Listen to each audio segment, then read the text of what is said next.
Selamat sore saudara-saudara semua. Kali ini saya mengenakan pakaian seragam bekerja saya. Ini menunjukkan bahwa betapa saya merindukan tempat bekerja saya di SMA Katolik Kabanjahe. Karena sudah 41 hari saya mengisolasi diri di rumah karena saya dan anak-anak saya sudah divonis COVID.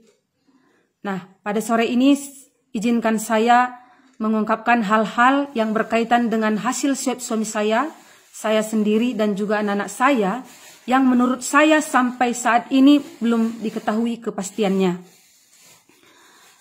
Saat hasil tes rapid suami saya reaktif di rumah sakit Evarina, saya masih ragu kalau suami saya terpapar COVID. Apalagi hasil yang diperlihatkan oleh dokter Tega. Sekali lagi saya ungkapkan, dokter Tega tertera tulisan non-reaktif dan reaktif. Dan dokter melingkari hasil reaktif dengan pulpen.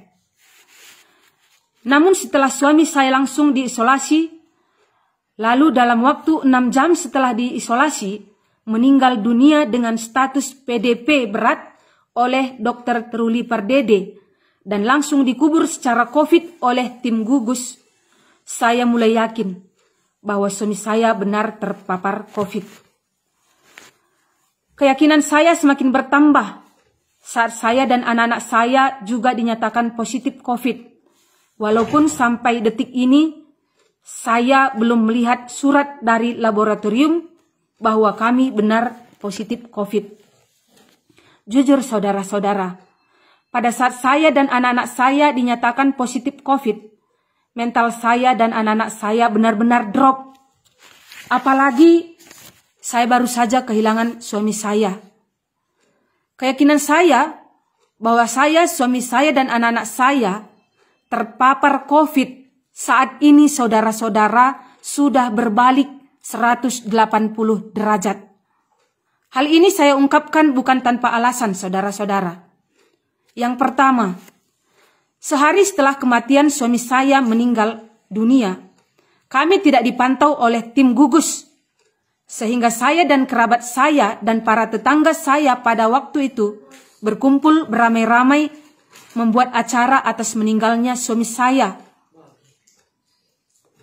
Saudara bisa bayangkan bagaimana suasana berduka. Ada yang menjabat tangan saya dan anak-anak saya, ada yang mendekap saya dan anak-anak saya, bahkan ada yang mencium saya dan anak-anak saya karena prihatin atas kepergian suami saya. Dan satu hal, bahwa mereka juga pada saat itu belum mengetahui bahwa suami saya meninggal dengan status COVID.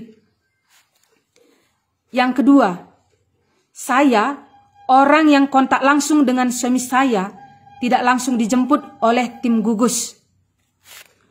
Tiga hari setelah suami saya meninggal dunia, saya berinisiatif merevit ke laboratorium Anugerah dan hasilnya non-reaktif. Sekali lagi saya ungkapkan non-reaktif, namun dinyatakan positif pada hasil swab. Yang keempat, semua pihak-pihak yang kontak langsung dengan suami saya, Klinik Bakti Murni Kabanjahe, Klinik Yoreskita Kabanjahe, Klinik Bersama Kabanjahe, dan Rumah Sakit Bakti Murni Brastagi, tempat rawat inap suami saya selama 3 hari sebelum dirawat di rumah sakit umum, tidak ada yang dipantau atau bahkan dilakukan rapid atau swab test pada para medisnya.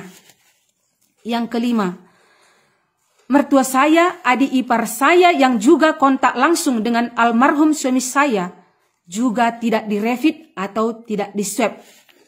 Yang keenam, kerabat saya dan para tetangga yang dapat saya perkirakan lebih dari 50 orang yang kontak langsung dengan saya dan anak-anak saya sampai saat ini tidak mendapat pantauan dari pihak gugus. Yang ketujuh, dari semua yang sudah saya nyatakan kontak langsung dengan suami saya dan juga saya serta anak-anak saya tidak ada yang mengalami demam ataupun gejala-gejala yang menunjuk ke arah COVID. Bahkan ibu kandung saya dan kedua mertua saya yang sudah lansia sampai saat ini, mulai dari awal sampai saat ini tidak mengalami gejala yang menunjukkan ke arah COVID dan bahkan dalam keadaan sehat walafiat. Yang ke-8, setiap saya tanyakan surat hasil swab saya kepada dinas pendidikan, dinas kesehatan, maaf saudara, kepada dinas kesehatan, saya tidak pernah mendapat jawaban pasti atas surat tersebut. Saya tidak menyatakan kalau alat swab yang digunakan pada suami saya, pada diri saya dan anak-anak saya serta saudara-saudara saya itu tidak akurat. Sekali lagi saya tidak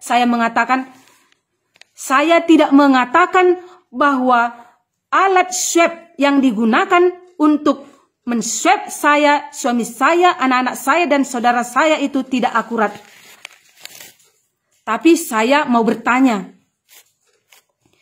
manakah lebih mudah menular penyakit influenza ataupun COVID?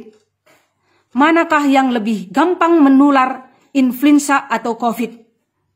Mengapa saya tanyakan pertanyaan seperti itu, saudara-saudara? Saya pernah terserang influenza. Beberapa hari kemudian, semua keluarga saya juga tertular influenza. Karena kami berada dalam satu rumah. Yang kedua, manakah lebih berbahaya? Influenza ataukah COVID? Manakah lebih berbahaya? Influenza atau COVID? Saya pernah terserang influenza, lalu tubuh saya demam dan badan saya menggigil. Butuh beberapa hari untuk memulihkan kesehatan saya, saudara-saudara. Untuk memulihkan kesehatan saya, karena saya terserang influenza, butuh beberapa hari, saudara-saudara. Tapi aneh, saudara-saudara, aneh. Suami saya sudah dipastikan positif COVID. Suami saya sudah dipastikan positif COVID. Namun, saya sendiri merasa baik-baik saja. Saya yang langsung kontak dengan suami saya merasa baik-baik saja. Anak-anak saya juga baik-baik saja. Termasuk para medis yang menangani suami saya. Dan juga para tetangga serta kerabat saya. Sampai detik ini merasa baik-baik saja. Saya juga menyatakan aneh, saudara-saudara. Sampai saat ini, dari antara orang-orang yang sudah kontak langsung dengan suami saya tersebut, apakah semua dapat kita nyatakan OTG? Saya akui, ada istilah OTG atau orang tanpa gejala. Namun pertanyaan saya, apakah di antara 50-an orang lebih itu semua OTG? Apakah di antara 50-an orang lebih yang kontak langsung dengan suami saya dan saya pada saat itu tidak ada satupun yang terkapar? Mengingat pemberitaan bahwa COVID ini sungguh berbahaya. COVID sungguh mematikan.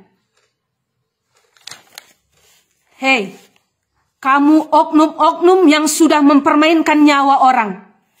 Ingat, kamu makhluk sosial. Kamu tidak sendiri, teman. Kamu punya keluarga. Bayangkan jika nyawamu atau nyawa keluargamu atau nyawa anakmu yang dipermainkan. Di sini saya berbicara tidak takut mati. Saat saya dan anak-anak saya dinyatakan positif COVID, saya sudah pasrah kehilangan nyawa saya. Apalagi suami saya sudah meninggal dunia pada saat itu. Jadi apa alasan saya takut kehilangan nyawa saya sekarang? Apa alasan saya takut kehilangan nyawa sekarang? Saya berbicara bukan untuk suami saya. Saya sudah tidak dapat mengembalikan nyawa suami saya. Hanya saya manusia yang masih punya hati nurani. Saya orang kecil yang masih punya hati nurani. Harapan saya agar kebenaran dapat ditegakkan. Agar kebenaran dapat ditegakkan untuk kedepannya. Agar tidak ada lagi ketakutan oleh masyarakat untuk berobat ke rumah sakit. Dalam akun YouTube saya, dalam puisi saya ungkapkan kebanggaan saya pada dokter. Anda bisa melihat akun YouTube saya, bagaimana saya membanggakan dokter pada puisi saya. Jangan karena segelintir dokter. Masyarakat kehilangan kepercayaan pada sosok yang disebut garda depan. Sekali lagi saya katakan, jangan sampai masyarakat kehilangan kepercayaan pada sosok yang disebut garda depan. Ini saja yang dapat saya sampaikan pada sore hari ini. Mudah-mudahan kebenaran dapat terungkap, saudara-saudara. Ini adalah 17 Agustus. 17 Agustus. Artinya kita sudah merdeka dari penjajahan. Kita sudah merdeka dari penjajahan. Jangan sampai kita dijajah oleh bangsa sendiri. Karena sakit dijajah oleh bangsa lain jauh lebih sakit jika kita dijajah oleh bangsa sendiri. Merdeka.